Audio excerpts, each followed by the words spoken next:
In the Technology Connections episode where we took a look at tape recording, we briefly looked at this machine and how it operates. But this is Tech Explorations, so let's dive a little deeper and have a closer look. In the original video, which you can find here, I showed you how you would use the machine, but I didn't explain a whole lot about its parts and how it works. So let's start with the basics. This is of course magnetic tape, and for this machine as well as many other consumer machines of the time, the standard format was a 7-inch reel of 1/4-inch wide tape.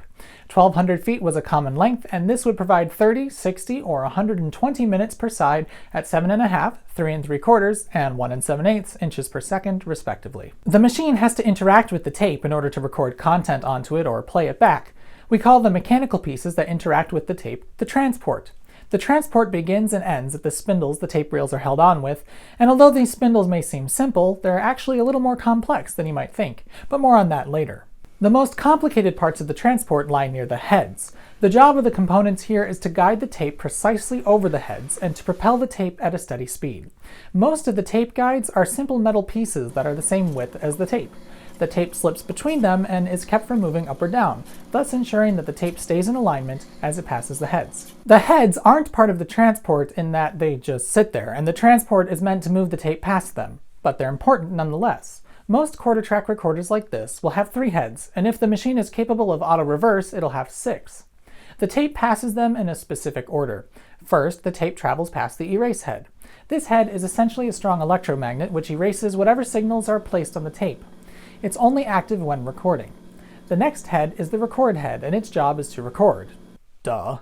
It receives the audio signal coming from the circuitry inside the machine and creates a very small but strong magnetic field matching that signal.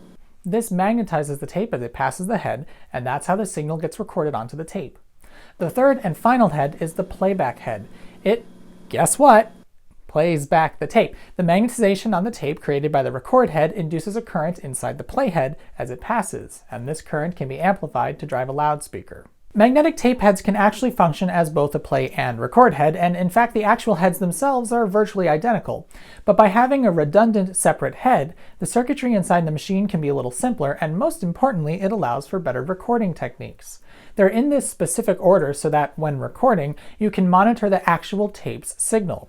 See, since the playback head is right after the record head, the newly magnetized tape will be played back by the second head.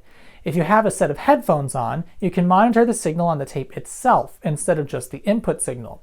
This is valuable for many reasons, particularly if the VU meters are providing you with an incorrect level, or if there's a bad patch in the tape that distorts the signal. If you were only monitoring the incoming signal, you wouldn't know of these defects until the recording session was over, and you could rewind and check the tape. If there was a problem, you'd have wasted a lot of time. If you look closely at the heads, you can see the actual points that create and detect the magnetized tape signal. There are 2 because this machine records in stereo, with one head responsible for the left channel and the other for the right. You'll notice that the heads aren't adjacent to each other, and in fact there's a gap between them. That's because the signals recorded onto the tape are interlaced. With the tape split into 4 tracks, 2 of them create a stereo recording in one direction, and the other 2 make a recording in the other. But rather than have the pairs of tracks next to each other, they are arranged in an alternating pattern. With the tape on side 1, the first and third quarters are recorded, and the second and fourth tracks are left empty. When the tape is flipped over, they swap places, and the second and fourth tracks are recorded, while the first and third tracks are now traveling backwards over the blank spaces adjacent to the heads. Now let's get back to those tape spindles. This machine lays mostly flat, so the reels simply rest on them. If this machine were stood vertical, special clamps would fit on the ends of the spindle to hold them upright.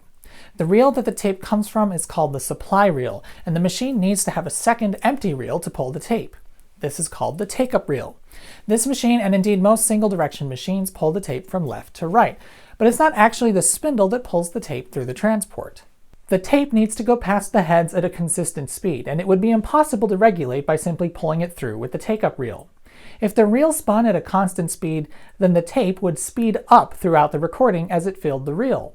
Since the diameter of a full reel of tape is larger than an empty reel, the linear speed of the tape would increase with a constant speed reel. You can see this quite clearly at the beginning of a tape. The supply reel is turning slowly compared to the take-up reel because it has a larger diameter and turns fewer times with each given length of the tape. The opposite is true at the end of a side, where the supply reel spins quickly, but the take-up reel is slowing down. So clearly something else is regulating tape speed. And this is that something else. This is called the capstan. The capstan is what actually pulls the tape past the heads. There's a narrow polished metal cylinder sticking up through the bottom of the tape deck.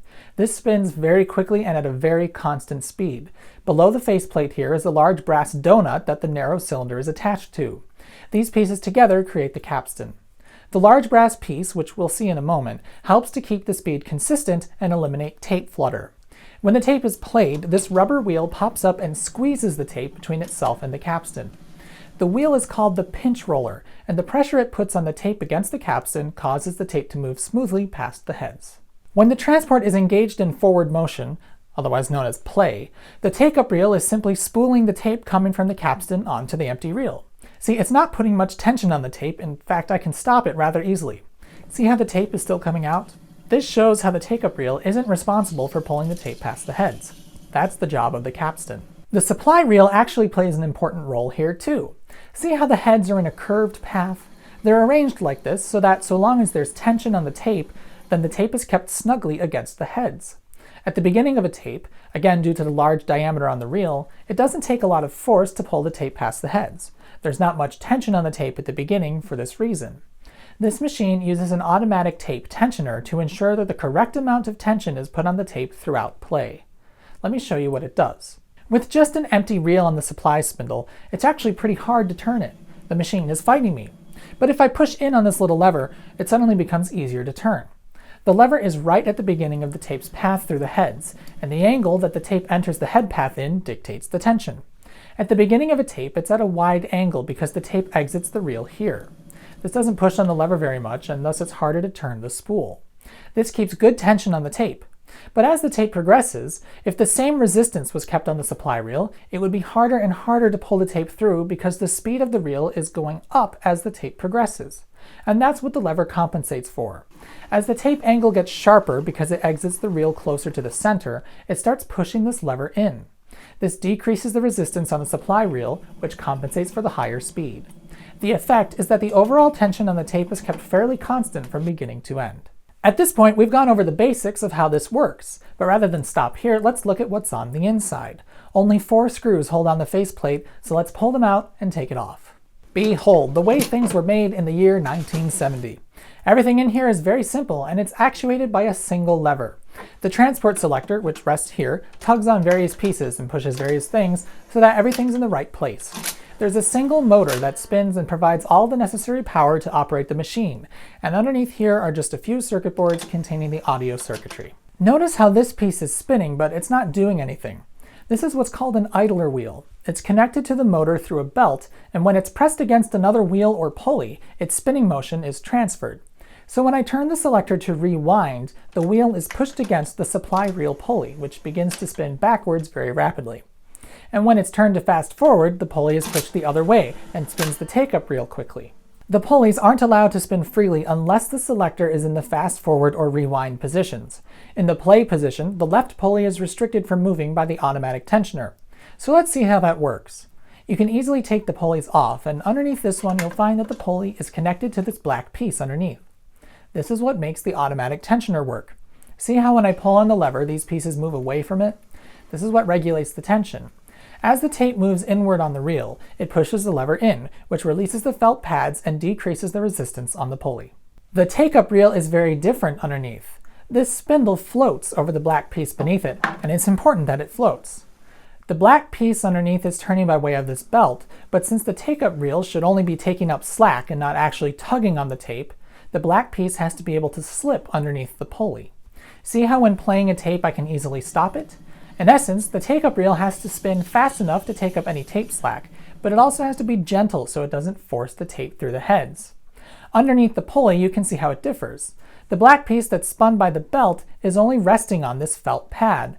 That way the black piece can slip underneath the pulley, allowing the reel to move more slowly than the black piece. At the edges of the spindles are another set of felt pads, and these serve as a brake. When the transport selector is in the stop position, these brakes are applied to the pulleys to keep them from turning.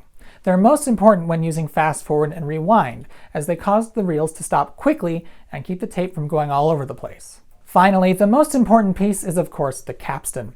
Remember, this is the piece that actually pulls the tape through the machine. Let me take it out. This is the capstan outside the machine. You can see that it's a heavy brass disc with the polished spike coming out the top. This rests on a bearing, allowing it to spin with little resistance. The purpose of the brass weight is to keep the capstan spinning smoothly. Heavier objects have more momentum, so when this heavy disc is spinning fast, it wants to keep spinning fast. This smooths out any vibrations or wavering motion coming from the motor, which keeps the tape running smoothly and without introducing flutter. When the machine is in the play position, this idler wheel gets pushed against the motor's spindle and the edge of the capstan. Notice how the spindle isn't the same size along its length.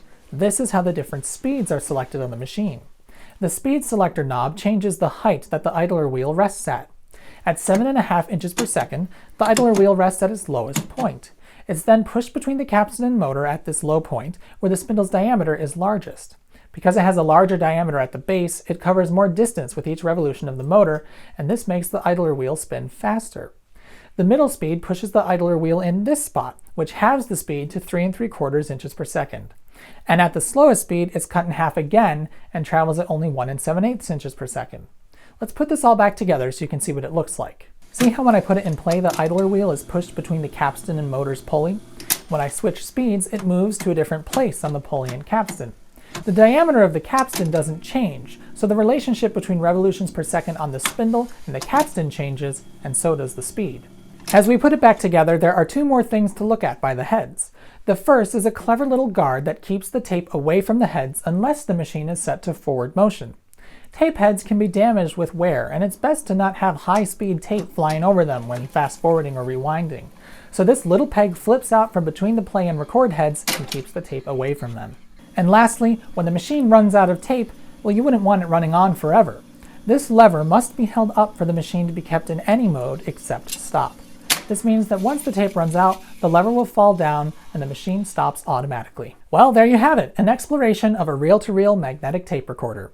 I hope you enjoyed this episode of Tech Explorations. Be sure to subscribe to see more videos like this in our series, Technology Connections. Thank you for watching.